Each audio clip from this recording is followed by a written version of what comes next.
আমার ভাইয়েরা, আজকে ভূমিকম্প হচ্ছে। বিজ্ঞানীরা গবেষণা করে দেখলো ভূমিকম্পের কাছে সব বিজ্ঞান ফেল। সব বিজ্ঞান ফেল, কিছু করার নাই। এখন বলতেছে ভূমিকম্প হলে আপনি চোখের নিচে ঢুকবেন, মাথায় হেলমেট পরবেন, হ্যান ত্যান। বিশ্বাস করেন মুসলমান, ভূমিকম্প হওয়ার কারণ হলো আমরা আমাদের রবকে ভুলে গিয়েছি। রবের ক্ষমা চাওয়া থেকে আমরা নীরব হয়ে গিয়েছি। কথা বলেন ঠিক কিনা? অন্যায় অপকর্মের মধ্যে আমরা স্তরে স্তরে নিমজ্জিত হয়েছি। বেহায়াপনা, অশ্লীল গান বাজনা প্রত্যেকটা ঘরে ঘরে আছে না নাই? চায়ের স্টলের বসে মুরব্বি 2 টাকার চা কিনেছে, 5 টাকার চা কিনে বিস্কুট খেয়েছে। আর চায়ের স্টলের মধ্যে টিভি সিরিয়াল আছে না নাই? চমকে দেখা দিলে জাম্পিয়া, বিজলি চমকে দিলে পিয়া পিয়া, মরেছি আলোরে বাপরে। মুরব্বি সাকিরম করে তাকায় থাকে, দাড়ি পাকা মুরব্বি চায়ের স্টলে বসে আছে। কথা কোন ঠিক কিনা? প্রত্যেকটা বিয়ের বাড়িতে গান বাজনা আছে না নাই? হাজী সাহেব মানুষ মাথায় নামাজ পড়তে পড়তে দাগ করে ফেলেছে, কপালে দাগ করে ফেলেছে, কিন্তু নিজের ছেলেটার বিয়েটা যখন বিয়ে দেয়, ওই বিয়ের বাড়িতে গান বাজনা আছে না নাই? আল্লাহর নবীজি বললেন গান বাজনা যখন বেড়ে যাবে তখনই কিন্তু ভূমিকম্প হবে। গান বাজনাই তো জাহান্নামের কথা বলে। কথা কোন ঠিক কিনা? এই যে এই 2 দিকে বাধা থাকে, এটারে কি বলে? তবলা বলে না? তবলা, হ্যাঁ, ঢোল। তো এটা যখন বাজায় কি আওয়াজ হয় দেখবেন, ওরে যখন বাড়ি দিবেন, দুজুক দুজুক দুজুক দুজুক দুজুক দুজুক দুজুক, কি আওয়াজ হয়? আরেকটা আছে সেতারা, কয় কে রে কে রে কে রে কে রে। আর 3 তারা কয় তিনজন তিনজন তিনজন তিনজন। মানে যে ঢোল বাজালো, সেতারা বাজালো, 3 তারা বাজালো, 3 জনই জাহান্নামে গেল। কথা কোন ঠিক কিনা? ঘরে ঘরে গান বাজনা চালু হয়েছে, তাহলে বলেন তো ভূমিকম্প হবে, এটাই তো স্বাভাবিক। কথা কোন ঠিক কিনা? আল্লাহর নবীজি বললেন যখন অশ্লীলতা বেহায়াপনা বেড়ে যাবে, জেনা কারবার পরকীয়া বেড়ে যাবে, তখনই কিন্তু ভূমিকম্প হবে। কথা কোন ঠিক কিনা? ঢাকা শহরে সবচাইতে বেশি ভূমিকম্প হওয়ার সম্ভাবনা, বেশি ক্ষতি হবে। কারণ ঢাকার প্রত্যেকটা পার্কে নষ্টামি আছে না নাই? চিড়িয়াখানার মধ্যে বোটানিক্যাল গার্ডেন, রমনা পার্ক, করে বাপরে বাপ, সব ঝোপের আড়ালে জোড়ায় জোড়ায় বসে অকাজ করতে নিমজ্জিত। কথা কোন ঠিক কিনা? চাঁপাইনবাবগঞ্জে আছে না নাই? ওরে বাপরে বাপ, নদীর ধারে গিয়ে কুটুস কুটুস করে বাদাম খায়। কথা কোন ঠিক কিনা? রাজশাহী চিড়িয়াখানায় যান, সেখানে একই অবস্থা। ঢাকা শহরের হোটেলগুলোতে দেহ ব্যবসা চলতেছে। কথা কোন ঠিক কিনা? তাহলে বলেন তো মুসলমান, আল্লাহর নবীজি ভবিষ্যৎবাণী করেছেন যখন ঘরে ঘরে জেনা বেড়ে যাবে, সমাজের মধ্যে পরকীয়া বেড়ে যাবে, তখনই কিন্তু আল্লাহ ভূমিকম্প দিয়ে ধ্বংস করে দেবে। এলাকার মধ্যে পরকীয়া নাই? বাপরে বাপ, যুবকেরা এরকম বড় বড় মোবাইল ফোন আছে না নাই? বিয়ের কথা কইলে কয় হুজুর এখনো বয়সই হয় নাই, কিন্তু খোঁজ নিয়ে দেখা যায় একসঙ্গে 3-4টা প্রেম করে। কথা কোন ঠিক কিনা?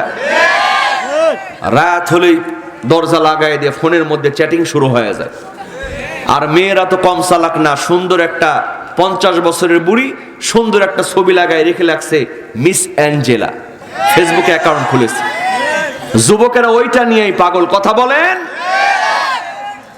বিশ্বাস করো যুবক, ভূমিকম্প থেকে বাঁচতে হলে বিজ্ঞান খাটবে না, কোনো বিজ্ঞান ভূমিকম্প বন্ধ করতে পারবে না। আমরা যদি গান বাজনা, বেহায়াপনা, অশ্লীলতা, জেনা, ব্যভিচার ছেড়ে দিয়া রবের দিকে ফিরে যাই, আল্লাহর কাছে তওবা করি, আল্লাহর কসম করে বলতেছি ওই ভূমিকম্প আল্লাহ পাক জমিনে দাফন করে দেবে। আল্লাহ বলছেন, বান্দা সময় খুব কম, তুমি বেঁচে থাকতে রবের দিকে, ক্ষমার দিকে তুমি দৌড় দাও, তুমি প্রতিযোগিতা করো।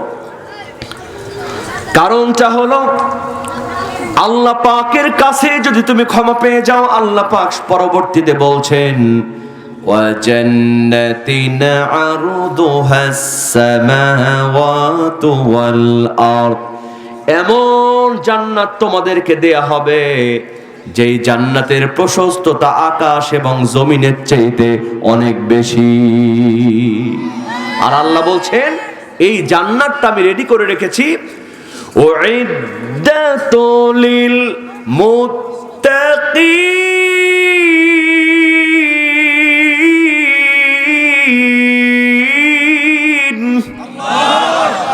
আল্লাহ রাব্বুল আলামিন বলেন, বান্দারে রবের দিকে দৌড়াও, ক্ষমা যদি একবার পেয়ে যাও, এমন জান্নাত আমি তোমাদেরকে দিব যেই জান্নাতের প্রশস্ততা আকাশ এবং জমিনের চাইতে অনেক বেশি। আর এই জান্নাতটা আমি মুত্তাকিনদের জন্য বরাদ্দ করে রেখেছি। কাদের জন্য? মুত্তাকিনদের জন্য। মুত্তাকি কারা? যাদের মধ্যে আল্লাহর ভয় আছে। কি আছে? বিশ্বাস করেন মুসলমান, আল্লাহর ভয় থাকার জন্য ব্যাংক ব্যালেন্স থাকার প্রয়োজন নাই, চেহারা সুন্দর থাকার দরকার নাই, এমপি মন্ত্রী রাজা বাদশা হওয়ার দরকার নাই। আল্লাহ পাক বলছেন, ইন্না আকরামাকুম ইনদাল্লাহি আতকাকুম। আল্লাহর ভয় যার অন্তরে যত বেশি, আল্লাহ বলছেন আমার কাছে তার দাম তত বেশি। জোরে জোরে কন্যা বাবা সুবহানাল্লাহ। মুত্তাকি হওয়ার জন্য শর্ত হলো আল্লাহর ভয় অন্তরে থাকা লাগবে। বলেন তো, আল্লাহর ভয় যদি কারো অন্তরে থাকে, ও কি অন্যায় কাজ করতে পারে? না। চুরি ডাকাতি করতে পারে? না। বাংলাদেশের অধিকাংশ নেতারা জনগণের সম্পদ চুরি করে খায়, ঠিক কি না? এর প্রধান কারণ হলো তাদের মধ্যে তাকওয়া নাই। কি নাই? কি নাই? হযরত আবু বকর রাদিয়াল্লাহু তাআলা আনহু রাষ্ট্রপ্রধান ছিলেন। সুবহানাল্লাহ। কিতাবের মধ্যে এসেছে, দেখেন তাকওয়া কাকে বলে, আল্লাহর ভয় কাকে বলে। হযরতে আবু বকর রাদিয়াল্লাহু তাআলা আনহু রাষ্ট্রপ্রধানের দায়িত্ব পালন করছেন। একদিন রাতের বেলা একটা বাতি জ্বালায়া হযরত আবু বকর রাদিয়াল্লাহু তাআলা আনহু রাষ্ট্রের কাজ করতেছেন, লেখালেখির কাজ করতেছেন। এমন সময় হযরত আলী রাদিয়াল্লাহু তাআলা আনহু আসলেন, এসে বললেন, আবু বকর তোমার সঙ্গে আমার একটু কথা আছে। হযরত আবু বকর রাদিয়াল্লাহু তাআলা আনহু একবার জ্বলন্ত বাতির দিকে তাকালেন, আর একবার হযরত আলীর মুখের দিকে তাকালেন। এরপরে বললেন, আলী যেই কথা আমাকে বলতে চাও ওই কথা তোমার ব্যক্তিগত কথা না, কোনো রাষ্ট্রীয় কথা। হযরত আলী রাদিয়াল্লাহু তাআলা আনহু বললেন, আবু বকর একান্তই আমার ব্যক্তিগত কথা। যেমন বলেছেন ব্যক্তিগত কথা, হযরতে আবু বকর রাদিয়াল্লাহু তাআলা আনহু একটা ফু দিয়া সঙ্গে সঙ্গে বাতিটা নিভায়া দিলেন। হযরত আলী মন খারাপ করলেন, আমি কথা বলতে আসলাম আর আবু বকর আমারে দেখে বাতি নিভায়া দিল। সুবহানাল্লাহ কবেন না? আপনি যদি কারো বাড়িতে বেড়াতে যান, আপনারা যাওয়া দেখে যদি বাড়ির লাইট ফ্যান বন্ধ করে, আপনার মেজাজ ভালো হবে না খারাপ হবে? হযরত আলী রাদিয়াল্লাহু তাআলা আনহু মন খারাপ করলেন। হযরত আবু বকর রাদিয়াল্লাহু তাআলা আনহু বললেন, আলী তোমাকে কষ্ট দেওয়ার জন্য বাতি নিভায়া দেই নাই। ওগো আলী, তোমাকে ছোট করার জন্য বাতি নিভায়া দেই নাই। আলী রে, এই বাতির মধ্যে যে তেলটা কেনা আছে, ওই রাষ্ট্রের টাকা দিয়া কেনা, জনগণের টাকা দিয়া তেল কেনা। ওগো আলী, রাষ্ট্রের টাকার তেল দিয়া, জনগণের টাকার তেল দিয়া বাতি জ্বালায়া তোমার সঙ্গে ব্যক্তিগত আলোচনা যদি করি, কিয়ামতের ময়দানে আল্লাহর আদালতে আমাকে জবাব দেয়া লাগবে। বাজান, এটাই হলো তাকওয়া। এই তাকওয়া গুলো যে নেতাদের মধ্যে থাকতো, বলেন তো রডের জায়গায় বাঁশ কেউ দিতে পারতো? চকির নিচে তেলের খনি পাওয়া যেত? নেতা হবে যারা, তাদের মধ্যে তাকওয়া থাকলে, মানুষের মধ্যে তাকওয়া থাকলে, আল্লাহর ভয় থাকলে কেউ কোনোদিন জনগণের সম্পত্তি বেড়ে খেতে পারে না। কথা কোন ঠিক কিনা? হযরত ওমর ফারুক রাদিয়াল্লাহু তাআলা আনহু, দেখেন তাকওয়া কাকে বলে, আল্লাহর ভয় কাকে বলে। মরুভূমির প্রান্তর দিয়া হযরত ওমর ফারুক যাচ্ছেন, সঙ্গে তার খাদেম আসলাম রাদিয়াল্লাহু তাআলা আনহু মরুভূমির প্রান্তর দিয়ে যাচ্ছেন। প্রচন্ড পিপাসা পেয়ে গেল। হযরত ওমর ফারুক রাদিয়াল্লাহু তাআলা আনহু বললেন, আসলাম রে, দেখো তো কোথাও পানি পাওয়া যায় কিনা, একটু পানি খাবো। চারিদিকে ঘোরাঘুরি করে মরুভূমির বালিগুলি চিকচিক করছে, কোথাও পানি নাই। বললেন, আমিরুল মুমিনিন, কোথাও তো পানি দেখতে পাই না। হযরত ওমর বললেন, ও আসলাম, দেখো তো কোথাও রাখাল টাখাল পাওয়া যায় কিনা, একটু বকরির দুধ যদি পান করতাম তাহলে আমার পিপাসা নিবারণ হয়ে যেত। খুঁজতে খুঁজতে একটা ছাগলের পাল দেখতে পেল। তারা সেখানে গেলেন, যাওয়ার পরে দেখলেন একটা রাখাল বসে এই ছাগলগুলো চড়াচ্ছে। সুবহানাল্লাহ কোন? হযরত ওমর ফারুক রাদিয়াল্লাহু তাআলা আনহু বললেন, ও রাখাল, এদিকে আসো। কয়, তোমার ওই যে বকরি আছে ওখান থেকে একটু দুধ আমাদেরকে দাও। নিজের পরিচয়টা গোপন করেছে। সুবহানাল্লাহ বলেন। একটু দুধ যদি দিতে পারো, আমরা একটু খেয়ে তৃষ্ণা নিবারণ করতে পারতাম। দেখেন মুসলমান, তাকওয়া কাকে বলে।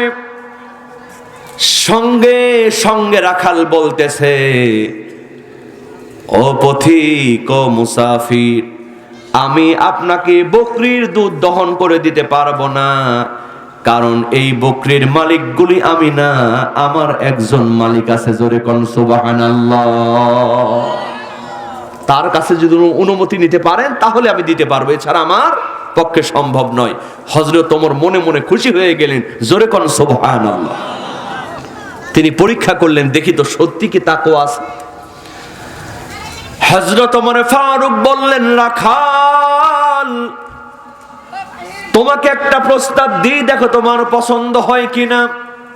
বলে, কি প্রস্তাব? বলে, ওই যে একটা ছাগল আমি কিনে নিব, ডবল দাম দিব তোমারে।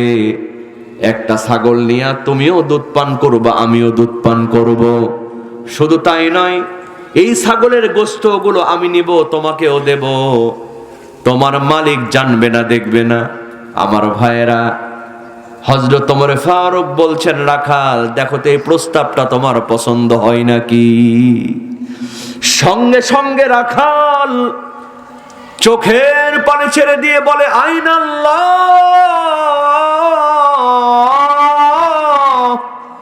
আইনাল্লাহ, আল্লাহ কোথায়, আল্লাহ কোথায়।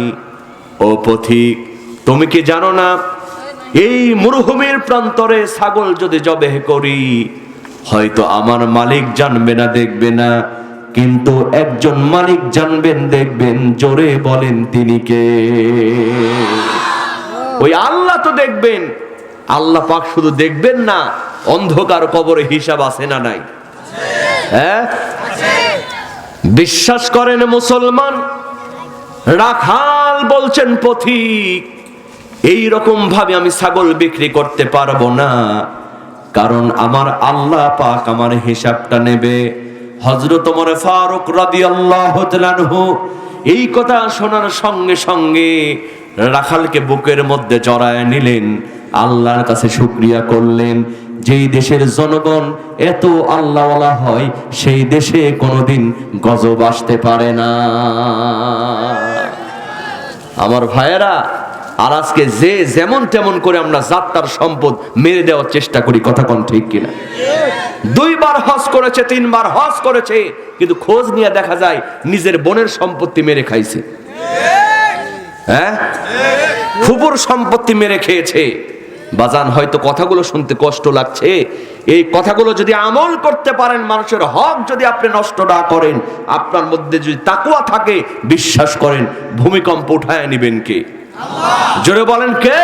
আল্লাহ। গভীর মনোযোগ মুসলমান, তাকওয়াবান হওয়ার জন্য, জান্নাতি হওয়ার জন্য আল্লাহ পাক 134 নম্বর আয়াতের মধ্যে 3টা কর্মসূচি দান করলেন। জোরে বলেন কয়টা? 3টা কর্মসূচি দিলেন, 3টা আমল দিলেন, 3টা নসিহত করলেন। এই 3টা কোয়ালিটি যারা অর্জন করতে পারবে, আল্লাহ বলছেন ওরাই হলো আল্লাহর জান্নাতি। কয়টা কোয়ালিটি? কয়টা কোয়ালিটি? শুনতে রাজি আছেন? শুনতে রাজি আছেন তো? কারা কারা রাজি আছেন দুহাত তুলে আল্লাহকে দেখান। লিল্লাহে তাকবীর। আল কোরআনের আলো, আল হাদিসের আলো, তোমার নেতা আমার নেতা, লিল্লাহে তাকবীর। সবাই হাত টান টান করেন, সবাই হাত টান টান করেন এবং বিসমিল্লাহ বলে আপনার পকেটের মধ্যে হাতটা একটু দিয়ে দেন। মাত্র 1 মিনিট সময় নেব, এরপরে মূল আলোচনার দিকে চলে যাব। 3টা কোয়ালিটির কথা বলবো। এই মাদ্রাসার জন্য একটু সামান্য কালেকশন। এই কাদের কাছে চাদর আছে? নাও না, দূর মহিলাদের মধ্যে চলে যান। স্বেচ্ছাসেবক আমার বোনেরা, যেই মহিলারা দায়িত্ব পালন করছেন, আমার বোনেরা আপনারা চাদর নিয়ে সামনে চলে যান। আমার মায়েরা 1 টাকা 2 টাকা 5 টাকা 10 টাকা যার কাছে যা আছে আল্লাহর ওয়াস্তে দিয়ে দেন। 100 টাকা 500 টাকা 1000 টাকা যারা দিবেন, একটু মঞ্চের মধ্যে সে দিবেন, আমি আপনার নাম ধরে দোয়া করে দেব। আমার ভাইয়েরা বলেন তো আব্বা আম্মা? মাশাআল্লাহ মাশাআল্লাহ, আল্লাহ কবুল করুক। জি বসো, তুমি বসো। জি আল্লাহ কবুল করুক। সবাই একটু দেন বাজান। কেউ মাহরুম হবেন না। সাদাকাতু তারুদ্দুল বালা, দান সদকা করবেন, বিপদ আপদ বালা মুসিবত দূর করে দেন কে? জোরে বলেন কে?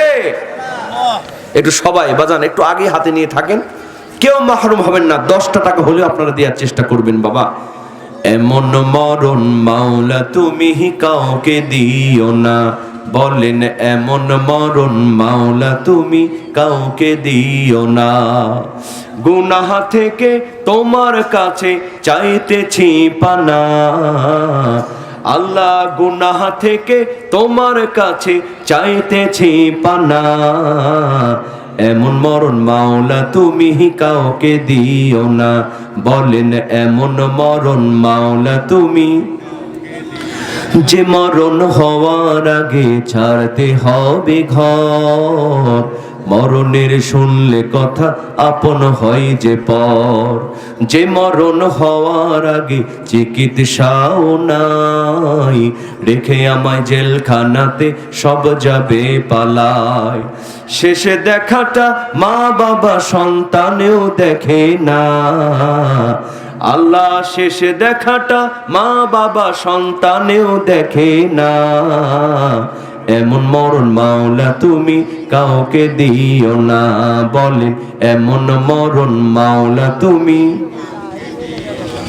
এই বাবাই কেউ নিজের মনে করে আবার টাকা পয়সা নিয়ে যায় না, সব নিয়ে আসো এখানে, সবাই নিয়ে আসো। মা বোনদের মধ্যে যারা আছেন আপনারা কালেকশন করেন। আর কোন মা কোন বোন যদি 500 1000 টাকা দিতে চান আপনারা দিবেন, নামটা লিখায় দিবেন, মোনাজাতের সময় আপনার জন্য দোয়া করে দেব বাসান। তাহলে কয়টা কোয়ালিটি বলেন তো? 133 নম্বর আয়াতে আল্লাহ পাক বললেন যে জান্নাতের দিকে দৌড়াও, ক্ষমার দিকে দৌড়াও, মুত্তাকিনদের জন্য জান্নাত রেডি।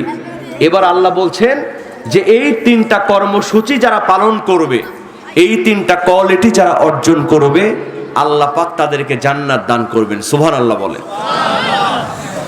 কি হয়েছে কালেকশন? জি এবার আবার শুরু করে লাস্টে আবার দেখা যাবে। কি কষ্ট হচ্ছে না তো আপনাদের? না। গভীর মনোযোগ মুসলমান,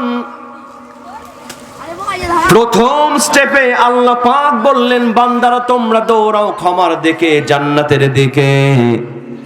যেই জান্নাতের প্রশস্ততা কারদুহা কারদিস সামাওয়াতি ওয়াল আরদ, আর এই জান্নাতটা আমি রেডি করে রেখেছি, বরাদ্দ করে রেখেছি মুত্তাকিদের জন্য।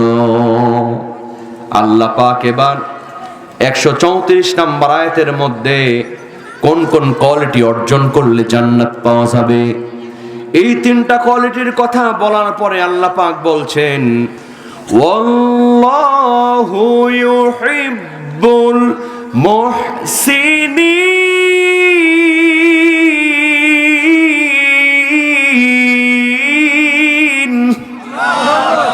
আল্লাহ রাব্বুল আলামিন বলেন, এই তিনটা কোয়ালিটি যাদের মধ্যে থাকবে ওরা হলো মুহসিন, ওদের জন্যই আল্লাহর জান্নাত। জোরে কোন সুবহানাল্লাহ।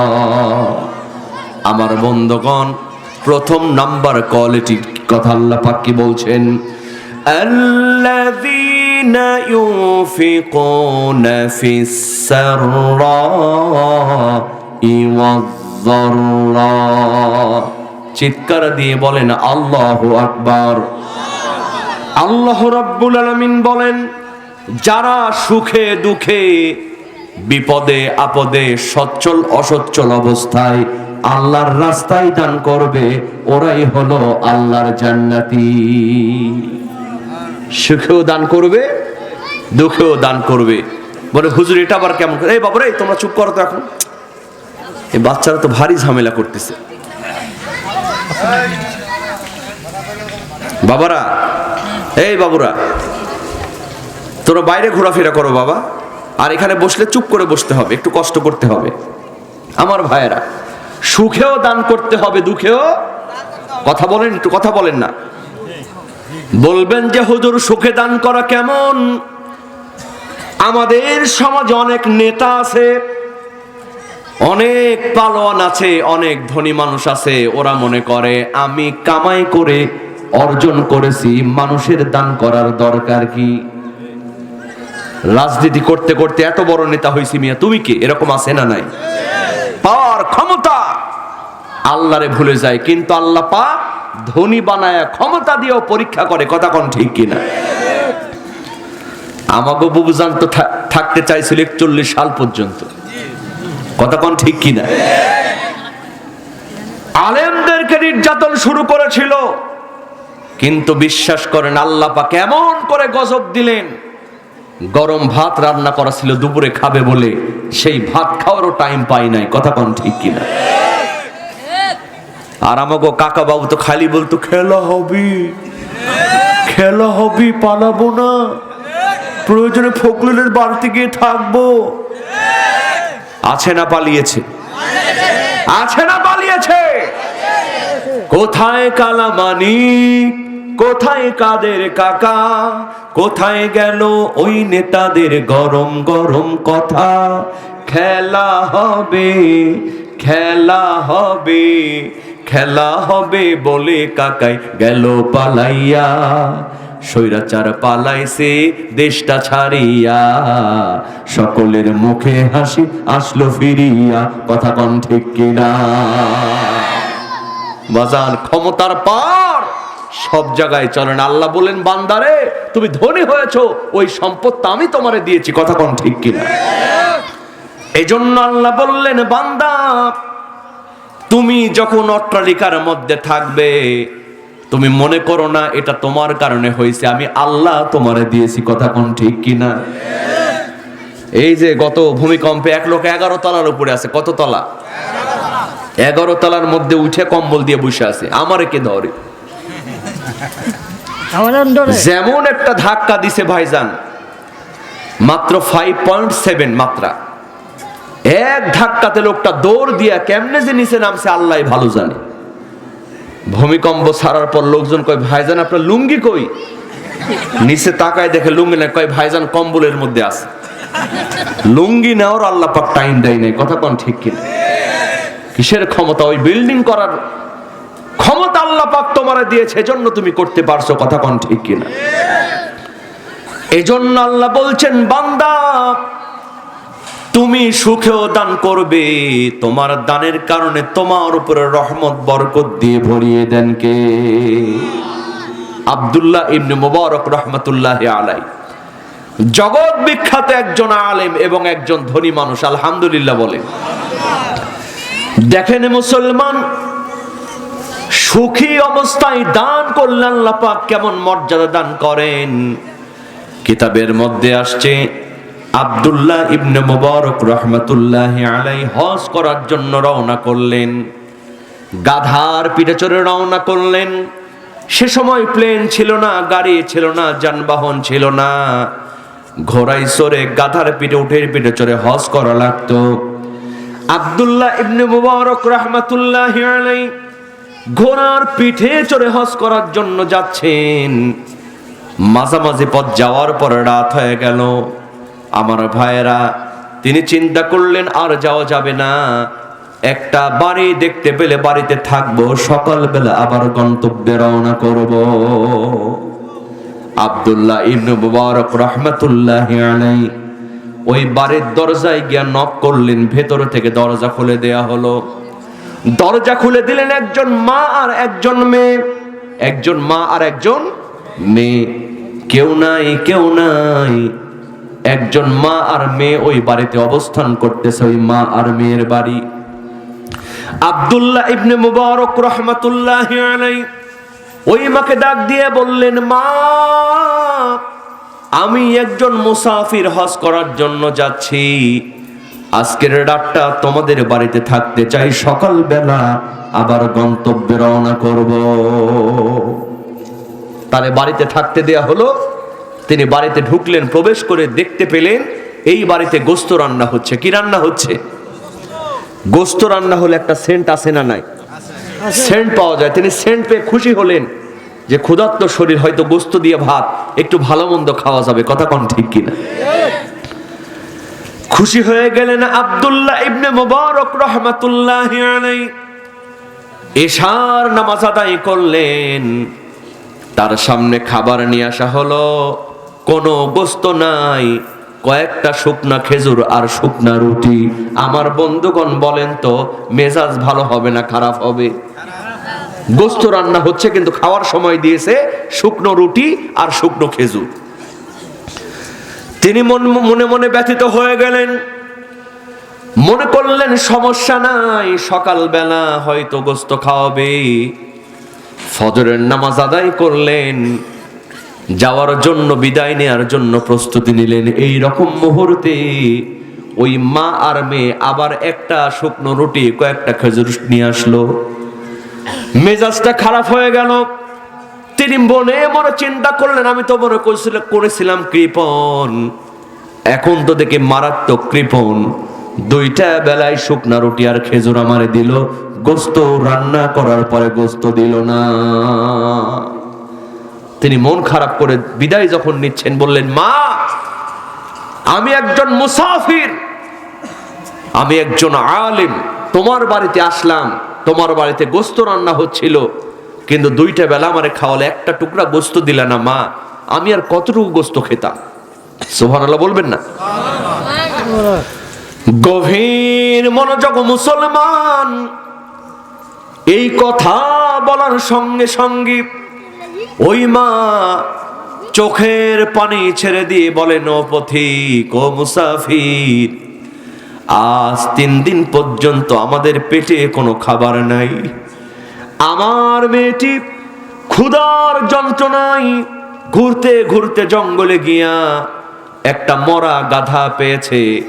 ওই মরা গাধার গোশত কেটে এনেছে মরা গাধার গোশত খাওয়ার জন্য, কারণ আজ 3 দিন পর্যন্ত আমাদের পেটে কোনো খাবার নাই।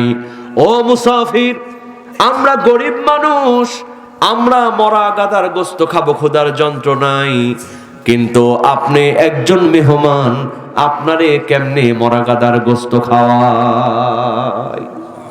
যুক্তি আছে না নাই? আব্দুল্লাহ ইবনে মুবারক রাহমাতুল্লাহি আলাইহি চিন্তা করলেন, হায় রে, আমি হজ করার জন্য যাচ্ছি আর এই মা আর মেয়ে না খেয়ে আছে, আমি আর হজ করব না, যত টাকা পয়সা এনেছি